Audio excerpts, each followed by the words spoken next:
Shalom, shalom. Call halal, Yahweh, Bahasham Yahweh Shai, Bahasham Rachakwadash.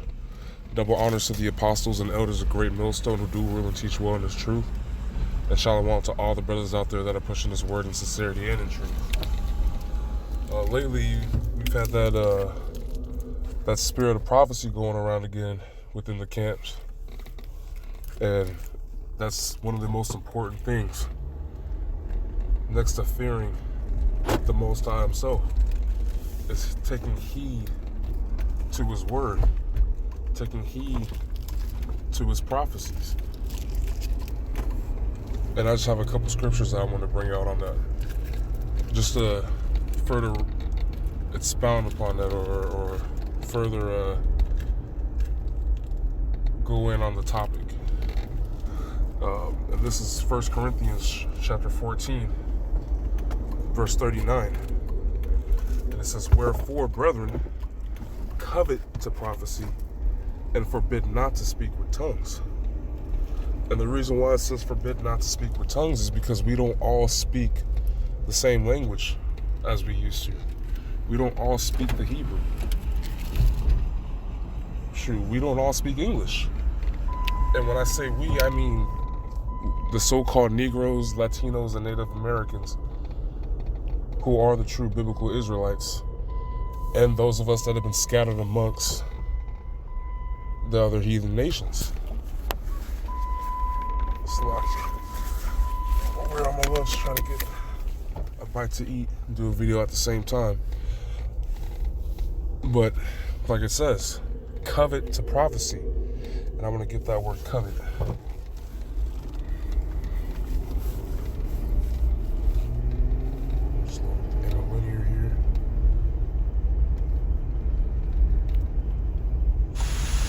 Strong's G 2206.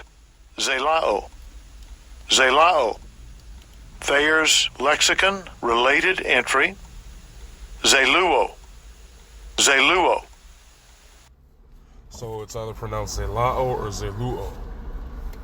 But it means to burn with zeal, to be heated, or to boil with envy, hatred, anger, in a good sense, which is what it's referring to in this instant. It says, in a good sense, to be zealous in the pursuit of good.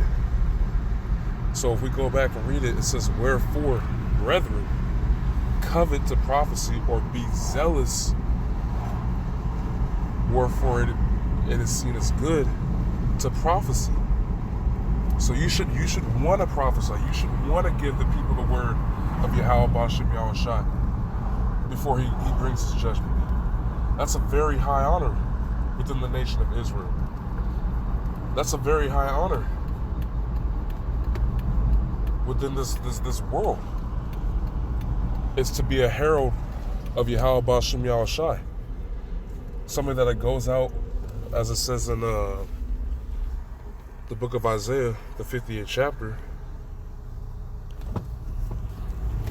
the first verse, "Cry aloud, spare not, lift up thy voice like a trumpet, and shew my people their transgression, and the house of Jacob their sins." So we're not supposed to be the, as the brothers like to put it, the keyboard prophets, or Facebook prophets. We're supposed to actually go out on the highways and byways and let the people know what's about to come. Give the people the prophecies before the prophecies come to pass. And one of the biggest prophecies out there right now that is on the forefront is that RFID microchip, which would be the mark of the beast, spoken of in Revelation, the 13th chapter. But you have individuals out there that have their own personal agenda, whether it be they took a deal, or they just don't like particular men of Israel. Whatever reasons they have, they're not teaching the 100% truth. They're not coveting the prophecy. They're shunning prophecy away. they're putting prophecy in a corner for their own vainglory, in a sense. But as it says in the book of Isaiah, same book, the 33rd chapter, the 6th verse, I'm going to end it right here. And it says, "And wisdom and knowledge shall be the stability of thy times, and strength of salvation. The fear of the Lord, Yahweh, is his treasure." And as a matter of fact, I'm going to grab one more here. Get out of the Apocrypha.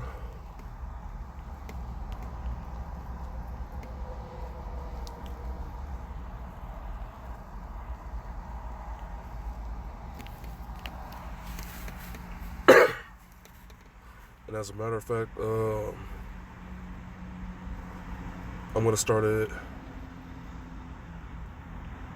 Yeah, here we go.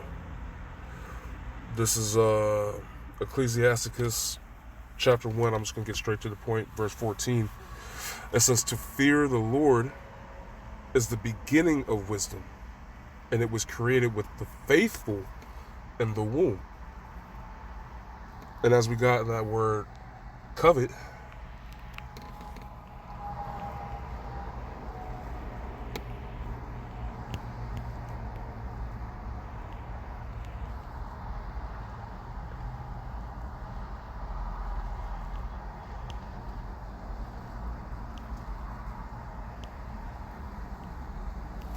there we go. It means, in a good sense, to be zealous in the pursuit of good. And that's why it says, to fear the Lord is the beginning of wisdom, and it was created with the faithful in the womb. Because as we know, faith without works is dead. So if it was created with the faithful, how would they show it? Through their works. And part of fearing Yahweh Ba'ashem Yahushai is fearing the judgment that is to come. That is why we are to covet the prophecy. It is literally the word, the warning, before the train gets on the tracks. And if you don't get that analogy, it's basically I'm comparing it to a car being on train tracks as a train goes by and it's too late, versus you can hear a train 5 miles down the track. You can hear that horn, and you're not going to be sitting on the tracks, even though the gates aren't down, even though you can't see the train, you can hear it. Just like we can't see a lot of these things about prophecy as of yet, but we can hear that it is on the horizon. It is right there. And if you do not spiritually prepare yourself for what is to come, starting with denying that mark of the beast, that RFID microchip, understanding what that is, then you're going to be taken, as it says in actually I'll make this the last set. This is Isaiah 24, and I'll start at 17. It says, "Fear and the pit and the snare are upon thee, O inhabitant of the earth. And it shall come to pass that he who fleeth from the noise of the fear shall fall into the pit." That noise of the fear is the word of Yahweh Ba'ashem Yahushai. That warning of what's to come. And if you flee from that, basically run away from the word of Yahweh Ba'ashem Yahushai, you're going to fall right into the pit. Another word for pit is a system. You're going to fall right into this beast system. And you're surely going to take that mark. And once you take that mark, like it says, "And he that cometh up out of the midst of the pit shall be taken in the snare." So it's too late now. You've already gone past the point of grace to where Jacob's troubles come in the shit's already been mandatorily implemented, and now you want to get right after you took the chip. That's why you're in the snare, because a snare is a caught animal, and all you have to do is kill it. You just got to go find it, but it surely is dead. It's marked for death by being ensnared in that trap. It says, for the windows from on high are open, and the foundations of the earth do shake. And I know it was a physical earthquake that hit yesterday on the 4th, but that was a spiritual sign that the Most High is about to shake things up in a serious way. In a serious way. Shalom.